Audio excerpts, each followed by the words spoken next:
Xin chào! Hi guys! Welcome back to my channel. It's me, Caroline Abigail, and for today's vlog, this is our 4th day here in Hanoi, Vietnam. For today's vlog, tayo ay pupunta na sa Sapa.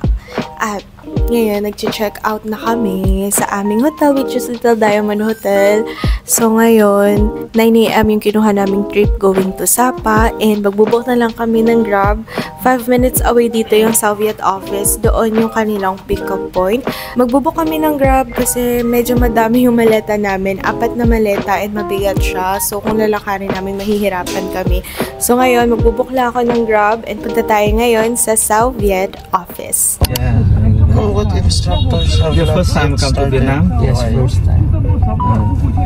Come back. Okay, so we're finally here sa Soviet office. Ito na siya. So dito, nag-register na ako. Mag-aantay na lang na dumating yung aming bus. So dito kasi may katabing bilihan ng mga sapatos. Natitripan ko yung parang Skechers siya na sapatos. Skechers. Gusto kong makipag-barter. So, halika, try natin kung makuha ko siya ng mura. Kasi parang ang comfy niya sa paa. Kahapon ko pa siya tinitingnan. Dito yun.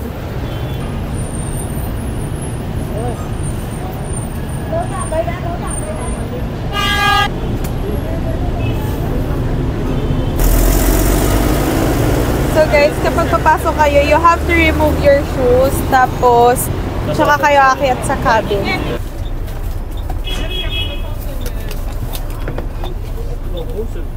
you.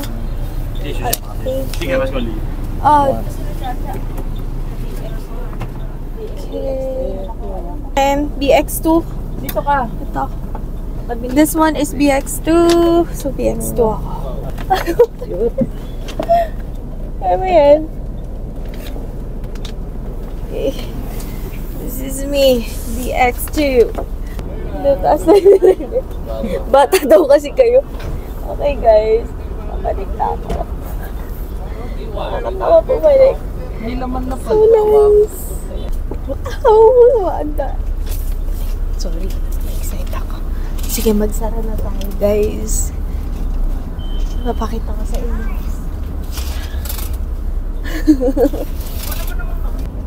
Hi, Mom!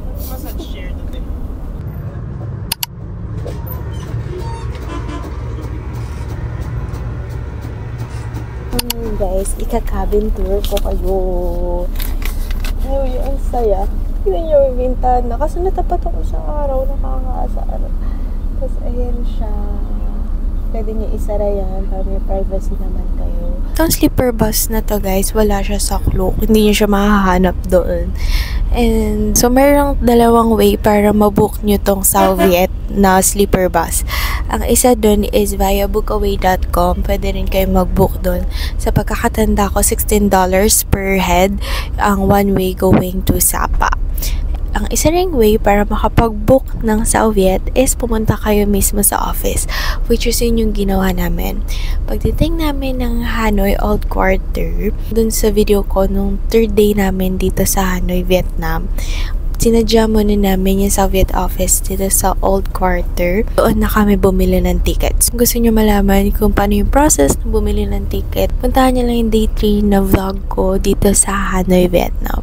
Nabili ko siya for only 400,000 Vietnamese dong per head. Ako siya ng around 920 pesos. So ko dito sa Soviet, napakarami nilang schedule going to Sapa. Sa pagkakaalam ko, 24/7 yung kanilang bus schedule. Okay guys, so I forgot to mention pala na yung magiging biyahe natin going to Sapa ay mahaba-haba. 6 to 7 hours yung ating magiging biyahe. Pinili namin na umaga na lang bumiyahe para sakto lang din sa check-in nung aming hotel.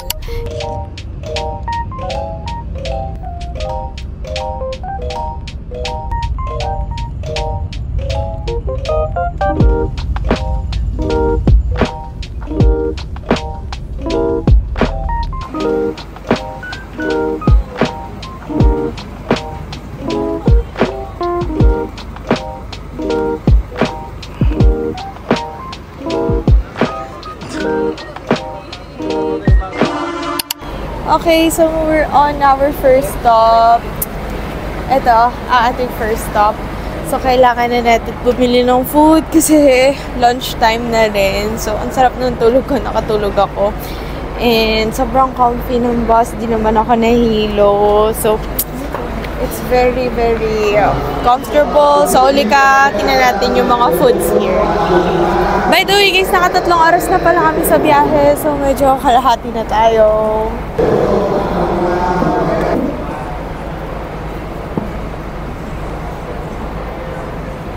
Sa CR, guys, may bayad siya na 3,000 PND per person. Ayan you guys, parang ang sarap nitong sausage. Try kaya natin.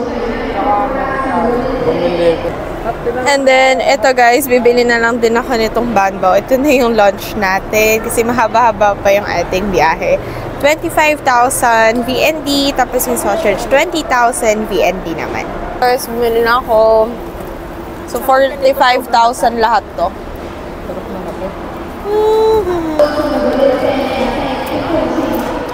Sarap nitong sausage. Master. Sobrang natahanan niya, oh. Di pala ito siya po, guys. Pansit laman. Di ko sure if makakain ko. Yung ganitong bibili mo isa.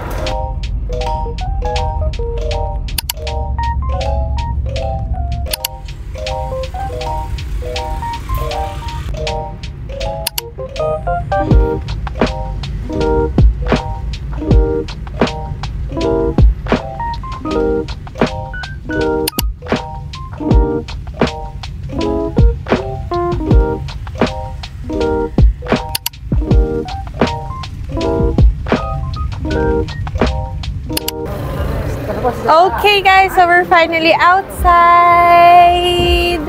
So ngayon, tayo ay mas mura dito. Masahe. Yun lang oh.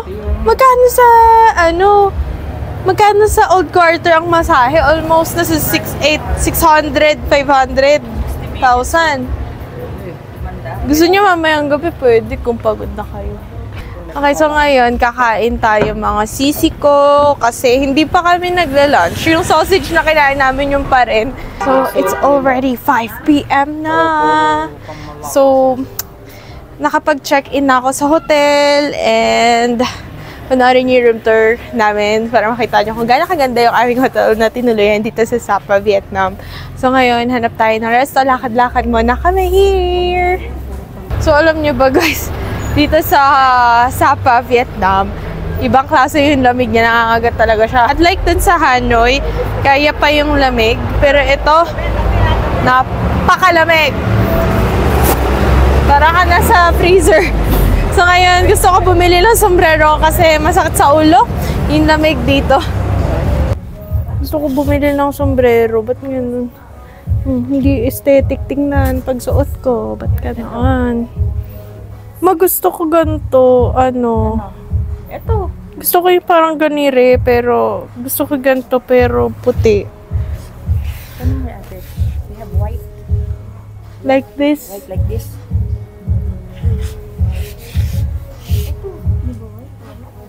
Mas gusto ko to kaso gusto ko white. Ano ba guys, mas mura ang mga winter clothes, outfits, at yung mga ganito accessories dito sa Sapa, Vietnam compare sa Old Quarter. So tip yun kung bibili kayo at gusto nyo ng mga puffer jacket, yung mga ganitong sombrero.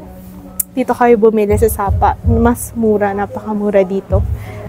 Nabili ko na yung sombrero ko, 99,000. And then, alam nyo ba guys, napakamura ng sapatos dito. Bumili yung kapatid ko, 350,000 lang Adidas. Tapos si mama bumili din ng Samba. Ang ganda rin. So, parang 580,000 binigay nila. At tingnan nyo naman yung quality guys. Oh, papakitaan ko kayo ng isang shoes. Wait. Kagaya nito. This one is New Balance. Tingnan mo. Oh, ang ganda. Diba? Ang ganda ng quality. So, meron silang New Balance, Adidas. Adidas. Ang ganda rin. Ganda ng quality. Kasi alam ko, lahat dito rin naman galing sa Vietnam. Dito made in Vietnam halos lahat ng mga products. Actually ngayon, Niklo dito rin ang galing. Kahit yung mga iba't iba nilang gaya nito, North Face. Tapos yung mga puff jacket nila, ang mumura lang din. Sabi ko nga dapat di ako sa Pilipinas bumili kasi ang mahal. At pala dito na lang ako bumili diretso. So ayun, sobrang ganda lang. At babalik ako dito para naman makabili ako ng iuuwi. Kasi ayoko pa bumili, mag-stroll around pa kami dito sa area. So hanap tayo ng makakainan na.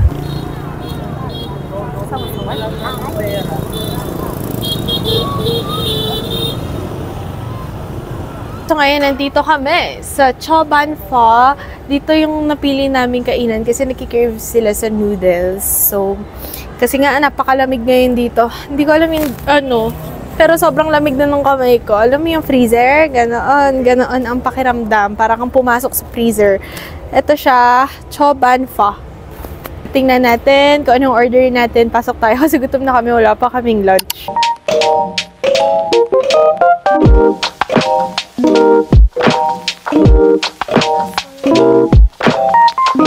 Ang ganda guys ng structure nito. Tingnan nyo, very aesthetic. Parang napaka-traditional nung itsura nung kanilang resto. So, lika tingnan natin yung menu po na tayo. Nandito tayo sa Choban Pho. So, ito yung kanilang menu. May mga mahal silang dishes. Pero meron din namang mga mura. So, ayan, salmon, tapos meron din silang local pork. Siguro malalaki naman yung servings nila dito. Kasi usually naman, dito sa Vietnam, napakalaki ng kanilang serving.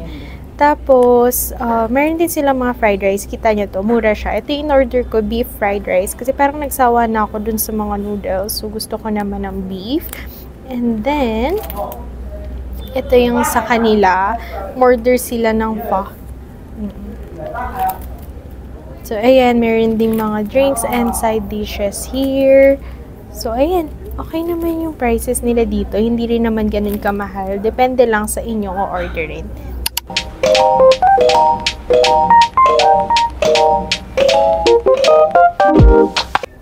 Okay, so let's eat our dinner. So, mukhang masarap siya, ano?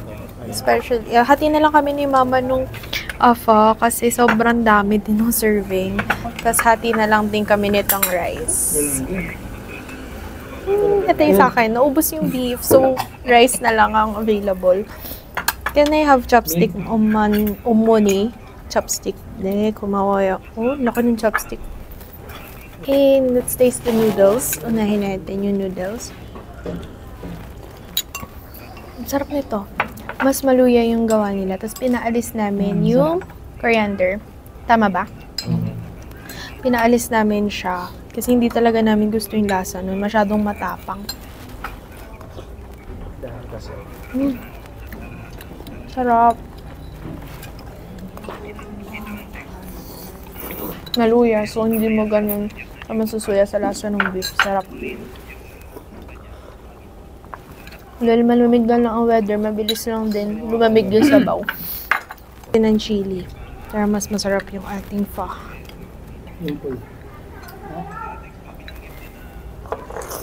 Para siyang may anghang na ano, maasim. Umanghang siya na maasim nung nilagyan ko ng chili. Hindi mo na kailangan mag-lime. Let's taste the rice. Tikman na natin siya. Ito yung chicken. Ito yung rice natin.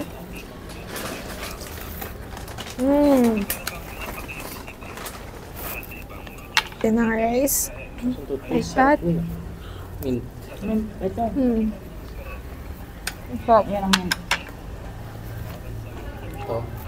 Ito. Dito sa Vietnam, wala pa akong nakain. Hindi masarap. Not masarap. Yung lasa kasi nila parang Pilipino. Hindi nalalayo yung lasa nila sa pagkain natin sa Pinas. Kaya usually, magugustuhan niyo talaga itong mga food nila. Diba? Same lang din. Yung kakanin, hindi rin nalalayo sa Philippines. So, nanibili pala akong soup. Tikman ko to. Pwede. Soup. Di oh, muntin style na siya. Mayroon na. Masarapan ka sa kanin, no? Nahanap ko na. Hindi siya nasarapan. Tinatry nila yung chestnut. Alam niyo, napakamura nito. Mahal sa Pilipinas. Bumili kami nakaraan. 140, 1/4. Is it good? Yum yum? Ang sarap daw. Yum! So, try natin. So, bumili kami nitong chestnut. Isa to sa sikat dito sa Sapa. So, tikman natin siya. Guys, we're on our way sa aming hotel. Pero before that, try natin tong banh mi na to. Sobrang sikat nito dito. Famous daw siya sa TikTok. Hindi naman kakaiba yung banh mi niya. So, try natin siya. So, ito guys yung sinasabi ko kanina. Ang sarap naman. Unit pa. Parang chestnut siya sa loob. Parang same siya nung tinikman natin nung pauwi na tayo from Halong Bay. Hey guys, so we're going back. Guys! Tumira rito. Napakarami. Uy, nangangatog ka nga! Mura ng pagkain dito, guys. Tataba tayo dito. Hindi makita yung usok. Pero umuusok na yung bibig namin ngayon, guys. Sobrang lamig. So, kailangan namin bumalik na ng hotel. Kasi, hindi kami naka-puffer jacket. So, kailangan lang mag-change yung outfit. So, yeah, let's go back sa hotel. And, pahinga muna tayo. So, dito ka na rin, guys. Tatapusin yung video na to. Kasi, it's already 7 PM na. And, yeah. So, sana na-enjoy nyo tong video na to sa aming first day dito sa Sapa, Vietnam. And sana natuto kayo kung paano pumunta dito using a sleeper bus. So, ayun guys. I hope you enjoyed this video. Don't forget to like, subscribe, and click the notification bell so you get updated every time I upload a new video. Again, thank you so much. See you next time. Ciao!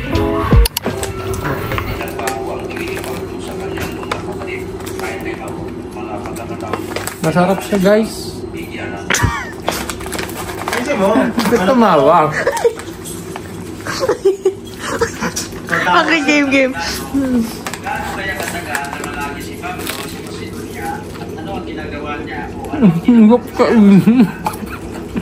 Hindi.